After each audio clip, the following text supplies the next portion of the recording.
तो आज हम एक डरावनी कहानी की स्क्रिप्ट पर थोड़ी गहराई से नजर डाल रहे हैं।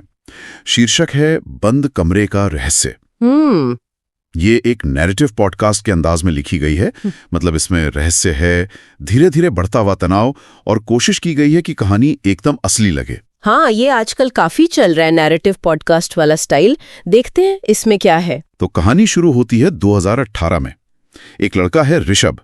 उसे मसूरी में अपने दादाजी की एक पुरानी वीरान हवेली विरासत में मिलती है। अच्छा, वीरान हवेली। ये तो मतलब डरावनी कहानियों का एक बहुत ही जाना माना सेटअप है। हाँ बिल्कुल, एकदम क्लासिक लग रहा है ना। अकेलापन, पुराने राज। हाँ, माहौल तो तुरंत बन जाता है। सही। और जैसे ही ऋषभ वहां पहुंचता है, गांव वाले उसे एक सीधी सपाट चेतावनी देते हैं।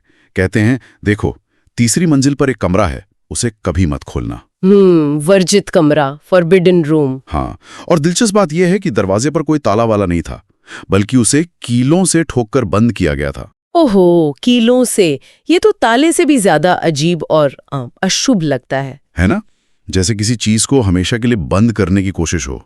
और यह भी सुनने में आता है कि वो कमरा हमेशा ठंडा रहता था, बाकी पूरी हवेली से अलग। हाँ, ये ठंडापन भी एक इशारा होता है कि कुछ गड़बड़ है, कुछ अप्राकृतिक। लेकिन कहानी में मजा तब आता है जब हमें ऋषभ के बारे में पता चलता है। वो मतलब भूत प्रेत इन सब में बिल्कुल यकीन नहीं करता, एकदम तर्कवादी किस्म का। अच्छा, तो वो रैशनलिस्ट है? हाँ, तो जाहिर है तीसरे ही दिन वो क्या करता है, सारी चेतावनियों को हवा में उड़ाकर वो दरवाजा तोड़ देता है। यही तो होता है अक्सर। ये दिलचस्प पॉइंट है वैसे। कहानी जानी पहचानी चीजें इस्तेमाल कर रही है, जैसे वो बंद कमरा, लेकिन ऋषभ का ये तर्कवादी होना इसे एक नया एंगल देता है ना? ऐसा लगता है कि उसका यही तर्कवाद उसे बचाएगा, पर शायद वही उसे फंसा देता है। बिल्कुल, जैसे हमारी मॉडर्न सोच भी शायद उन पुराने डरों का सामना नहीं कर सकती जिन्हें हम समझ नहीं पाते। सही कहा। तो खैर, ऋषभ दरवाजा तोड़कर अंदर जाता है। कमरे में बड़ा अजीब सा माहौल है। एक अकेली कुर्सी रखी है जिसका मुंह दीवार की तरफ है। दीवार की तरफ मुंह करके? हाँ, और दीवार पर ना खरोचों के निशान है, जैसे किसी ने पंजे मारे हों। फर्श पर खून के सूखे धब्बे भी दिखते हैं। उफ। और फिर उसे वो चीज दिखती है जो शायद सबसे ज्यादा डरावनी है, एक आईना, पूरी तरह से काला। काला आईना? मतलब उसमें कुछ दिखता नहीं, कोई अक्स नहीं? एकदम काला। सोचकर ही अजीब लगता है। हाँ, ये काला आईना वाकई में सिहरन पैदा करता है। नॉर्मली डरावनी कहानियों में आईने या तो भूत दिखाते हैं या किसी और दुनिया का रास्ता, पर यहाँ तो ये बस एक खालीपन, एक शून्य दिखा रहा है। ये किसी शरापित चीज से ज्यादा किसी ऐसी जगह का दरवाजा लगता है जहां या तो कुछ भी नहीं है या फिर शायद कुछ फंसा हुआ है। ये पहचान दिखाने के बजाय पहचान के खो जाने का प्रतीक बन जाता है। क्या बात है। और ठीक इसी मोड़ पर कहानी में टेंशन एकदम बढ़ जाती है।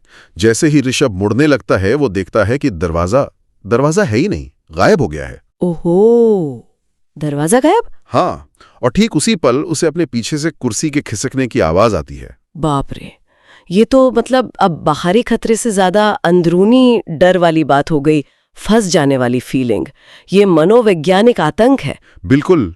खतरा सिर्फ कमरे की किसी चीज से नहीं, बल्कि कमरा खुद बदल रहा है, असलियत बिगड़ रही है। ये उसके तर्कवादी दिमाग पर सीधा हमला है। सही। स्क्रिप्ट में लिखा है कि ऋषभ चीखता नहीं है, पर बुरी तरह घबरा जाता है। भागने की कोशिश करता है, दीवारों से टकराता है, उस काले आईने से टकराता है, पर कुछ टूटता नहीं। यानी वो पूरी तरह फंस गया। हाँ, कैद हो गया। और फिर 3 दिन बाद जब लोग किसी तरह दरवाजा तोड़कर अंदर जाते हैं, तो कमरा खाली मिलता है। ऋषभ गायब। गायब? कोई निशान नहीं? कोई निशान नहीं, बस वो खाली कमरा और वो आईना। ये गायब होना कहानी को और रहस्यमयी बना देता है। हाँ, सिवाय उस काले आईने के, वो अब भी वहीं है। और अब कहानी एक किंवदंती, एक लेजेंड बन जाती है। कहते हैं कि उस आईने के अंदर अब एक परछाई सी दिखती है, जैसे कोई अंदर से बाहर झांक रहा हो। अच्छा। और अगर कोई उस आईने में ज्यादा देर तक घूरता रहे, तो उसे ऋषभ दिखाई देता है, छटपटाता हुआ, बाहर निकलने की कोशिश करता हुआ। और अगर देखने वाले ने पलक झपका दी, तो ऋषभ उसकी जगह ले लेता है और देखने वाला उस आईने में कैद हो जाता है। हे भगवान, ये अदला बदली वाला कॉन्सेप्ट, ये तो बहुत पुराना है, लेकिन काले आईने के साथ मिलकर और भी भयानक लग रहा है। ये सिर्फ कैद होना नहीं, पहचान की पूरी अदला बदली है। कितना भयानक अंत है ना। स्क्रिप्ट का अंत भी एक सीधी चेतावनी के साथ होता है। सील बंद दरवाजे का ताला कभी ना तोड़ें। कुछ दरवाजे खोलने के लिए नहीं होते। ये अंत हमें सोचने पर मजबूर करता है। देखिए, क्या ये सिर्फ कहानी का एक सबक है, या ये हमारी उस फितरत पर एक टिप्पणी है जो हमें हमेशा अज्ञात को कुरेदने, सीमाओं को लांघने के लिए उकसाती है? और वो काला आईना जो अक्स दिखाने के बजाय कैद और एक खालीपन दिखाता है, शायद ये इस बात का प्रतीक है कि कुछ रहस्य, कुछ राज ऐसे होते हैं जिनका सामना करने पर हम खुद को ही खो देते हैं, अपनी पहचान ही मिटा बैठते हैं।